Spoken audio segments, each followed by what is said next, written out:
2026년 3월 17일 화요일 현재 시간 동부 표준시로 밤 11시 37분을 지나고 있습니다. 아시아 시장이 화요일 거래 세션을 시작한 지 단 23분이 지났습니다. 저는 지금 실시간으로 펼쳐지고 있는 미국 금융제국에 치명적인 손상을 입히고 있는 명백하고도 비극적인 범죄 현장을 목격하고 있습니다. 월스트리트는 월요일 개장부터 폐장까지 온 힘을 다해 은 가격을 온스당 $79 37센트까지 인위적으로 파괴했습니다. 그들은 전략 비축유 8,600만 배럴을 시장에 쏟아부어 채권 거래자들을 공포에 떨게 했던 인플레이션 신호를 일시적으로 억눌렀습니다. 이것이 표면적인 범죄의 기계적 설명입니다. 하지만 오늘 밤은 가격 학살의 이면에는 베이징이 월스트리트의 조작 메커니즘을 역으로 무기화하여 미국에 보복하고 있는 깊은 지경학적 실책이 숨겨져 있습니다. 오늘 대통령은 텔레비전에 출연하여 시진핑 주석에게 중국이 중동의 호르무즈 해협을 확보하고 글로벌 석유 공급로를 보호하기 위해 군함을 파견하지 않는다면 다가오는 외교 정상회담을 연기하겠다고 공개적으로 위협했습니다. 이것은 미국 해군이 우리의 달러 예비 체계가 의존하는 핵심 석유 통로를 더 이상 단독으로 보호할 수 없다는 사실을 공식적으로 인정한 것과 같습니다. 중국의 응답은 순종이 아니라 금융전쟁이었습니다. 그들은 우리가 인위적으로 낮춰놓은 $79대의 은 가격을 이용하여 상하이금 거래소에서 가용 가능한 모든 실물 금속을 공격적으로 매집하고 있습니다. 서구의 알고리즘이 잠든 사이 그들은 가치가 하락하는 달러 예비액을 우리가 제공한 할인된 가격의 실물 자산으로 전환하고 있습니다. 이것은 단순한 추측이 아니라 오늘 밤 아시아 세션의 거래량 데이터가 비명을 지르며 증명하고 있는 실시간 보복의 현장입니다. 내일 아침 블룸버그와 CNBC의 전문가들은 잠에서 깨어나 은 가격 하락이 모호한 위험 회피 심리나 기술적 저항 때문이라고 변명할 것입니다. 그들은 전략 비축유의 긴급 방출이나 생중계된 지경학적 갈취 시도에 대해서는 결코 언급하지 않을 것입니다. 또한 베이징이 서구 규제 당국이 실시간으로 감시할 수 없는 유일한 시장인 상하이금 거래소의 야간 세션에서 보복하고 있다는 점을 절대 연결짓지 않을 것입니다. 미국 대통령이 호르무즈 해협의 군사 지원을 조건으로 정상회담을 협박하는 것은 세 가지 치명적인 전략적 약점을 동시에 노출한 것입니다. 첫째, 미국 군대가 전 세계에서 가장 중요한 석유 운송 경로를 외국 해군의 도움 없이는 확보할 수 없을 만큼 과도하게 확장되었다는 사실입니다. 둘째, 우리의 전체 경제 시스템이 지정학적 라이벌인 중국의 에너지 공급망 보호를 구걸해야 할 만큼 취약하다는 점입니다. 셋째, 시진핑 주석에게 미국 금융기관들이 스스로 만들어낸 억제된 가격으로 실물 원자재를 매수함으로써 달러를 처벌할 수 있는 완벽한 정당성을 부여했다는 것입니다. 현재 상하이 금 거래소는 지난주 평균 야간 거래량을 훨씬 상회하는 은과 금 매수 주문을 처리하고 있습니다.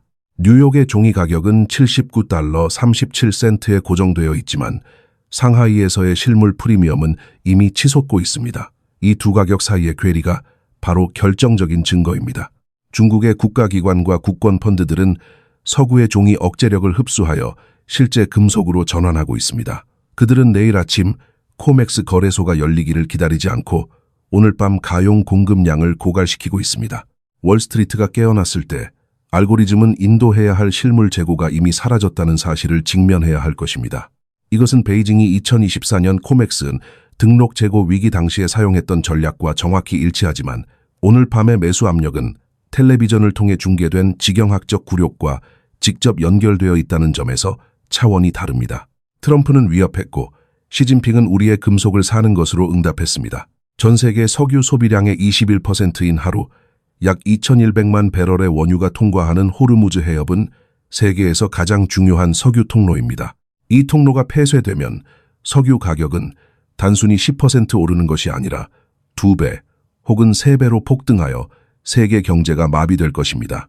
미국은 역사적으로 이 해협의 안전을 보장함으로써 영향력을 유지해왔으며 이것이 바로 우리가 석유를 보호하고 모두가 달러로 석유를 사는 석유 달러 합의의 핵심이었습니다. 하지만 오늘 밤 미국 대통령은 우리가 더 이상 혼자서 그 일을 할 수 없다고 시인했습니다. 이것은 달러의 글로벌 기저 통화 지위가 이제 협상 가능해졌음을 의미합니다.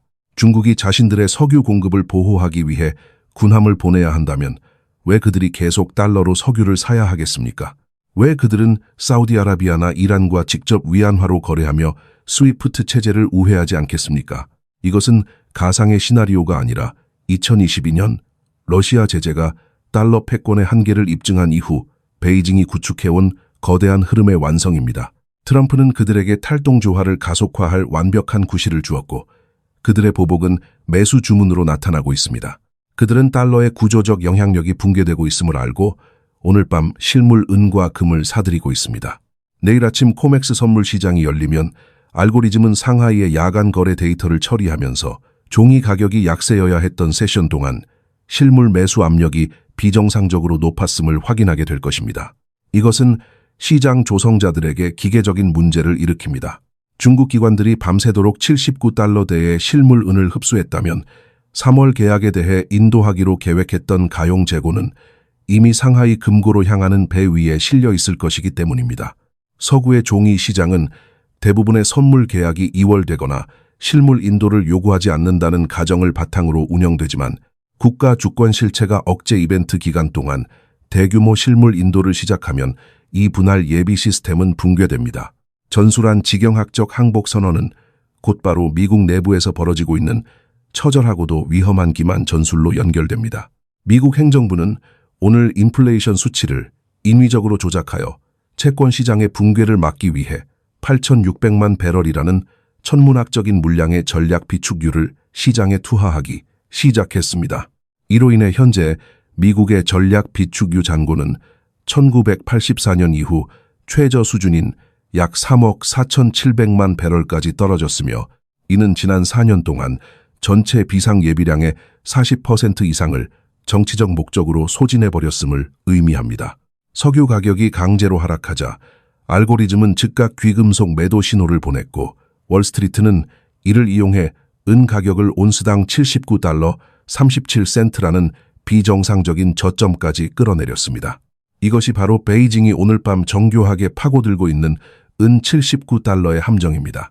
월스트리트가 종이 계약을 통해 가격을 억제하는 동안 상하이 금 거래소의 현명한 자본은 이 가짜 가격을 이용하여 서구의 실물 자산을 통째로 삼키고 있습니다. 현재 상하이에서 실물 은을 인도받기 위해 지불해야 하는 실제 가격은 뉴욕의 현물 가격보다 12%에서 15% 이상 높은 프리미엄이 붙어 있으며 실제 거래가는 91달러를 넘어서고 있습니다. 이것은 전 세계 금융 역사상 유례를 찾기 힘든 거대한 차익 거래의 현장입니다.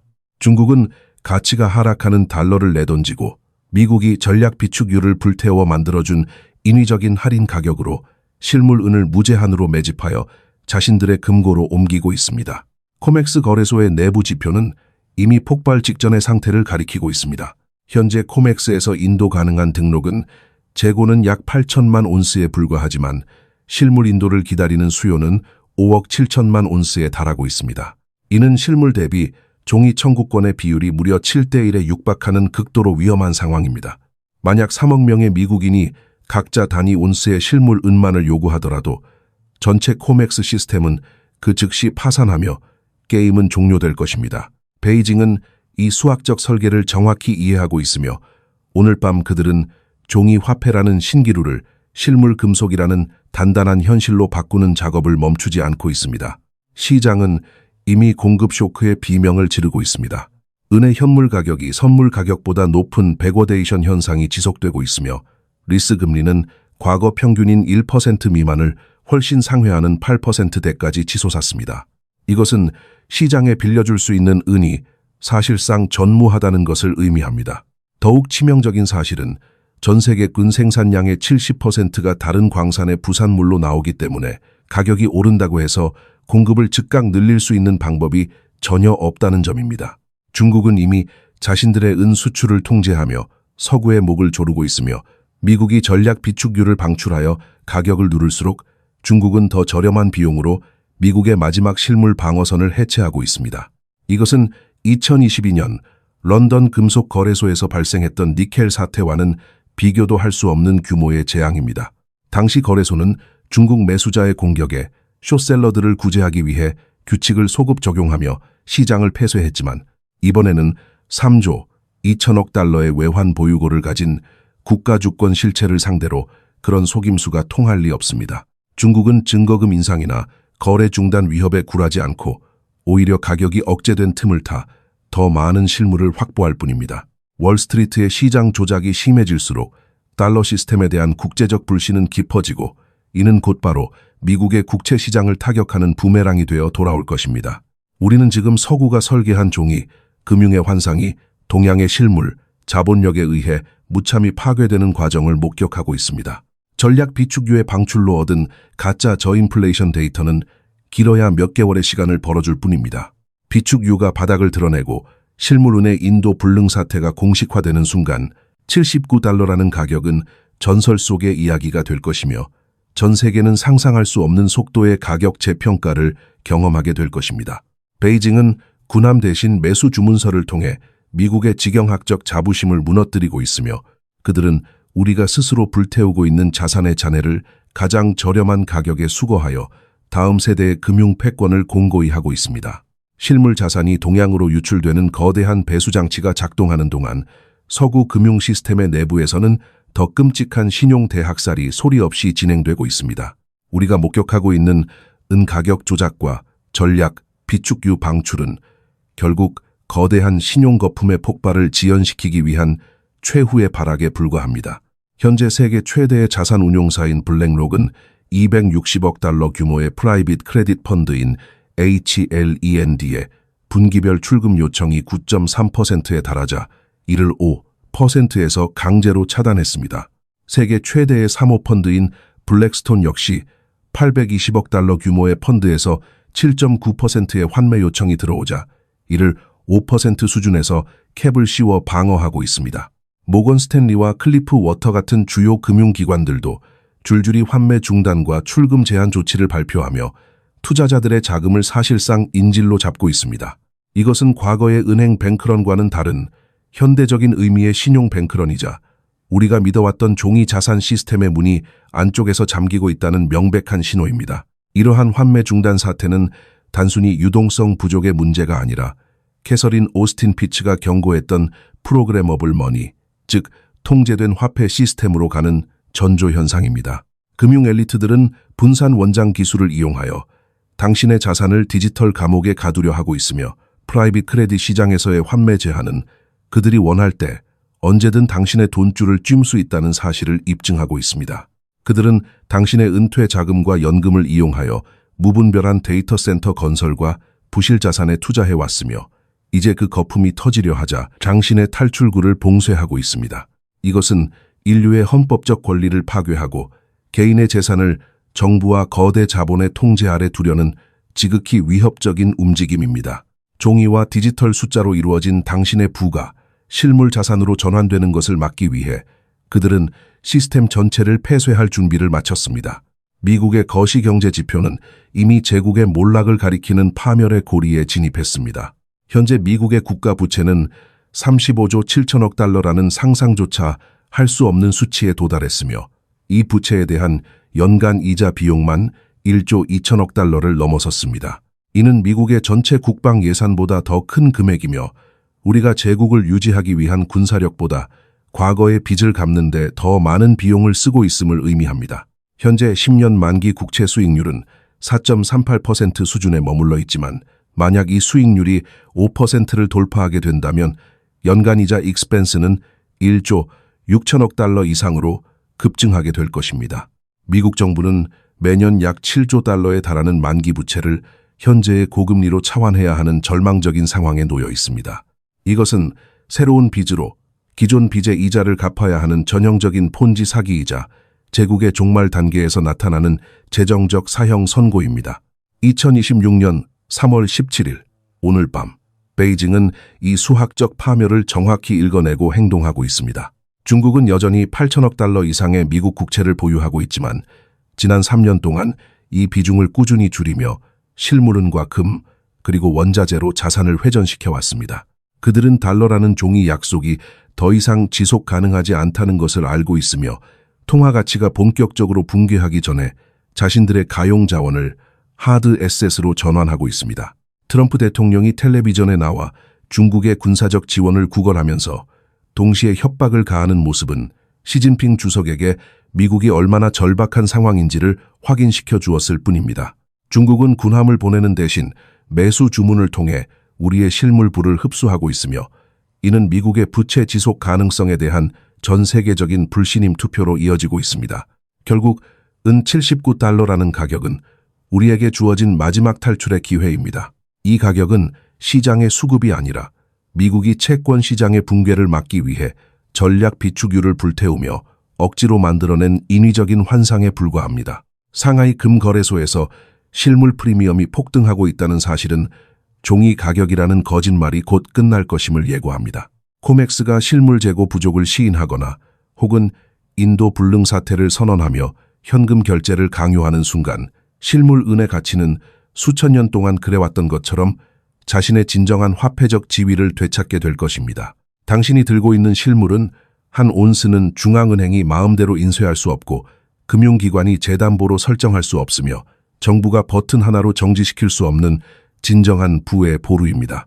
우리는 지금 52년간 지속되어 온 석유 달러 체제의 마지막 페이지를 넘기고 있습니다. 이 체제는 생산과 에너지 잉여가 아닌 무력과 선전, 그리고 무분별한 부채 발행으로 연명해 왔습니다. 하지만 오늘 밤 호르무즈 해협에서 들려오는 미국의 비명과 상하이에서 벌어지는 실물 자산의 대이동은 그 선전이 더 이상 통하지 않음을 보여줍니다. 스마트머니는 이미 종이의 세계를 떠나 실물의 세계로 망명하고 있습니다.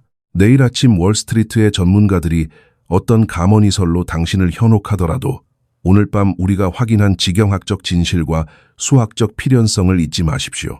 다가오는 6개월은 단순히 시장의 조정을 넘어서 부의 정의 자체가 바뀌는 대전환의 시기가 될 것입니다. 당신의 선택은 자명합니다. 무너지는 종이 제국과 운명을 함께할 것인지 아니면 실물 자산이라는 노아의 방주에 올라탈 것인지 결정해야 할 시간입니다.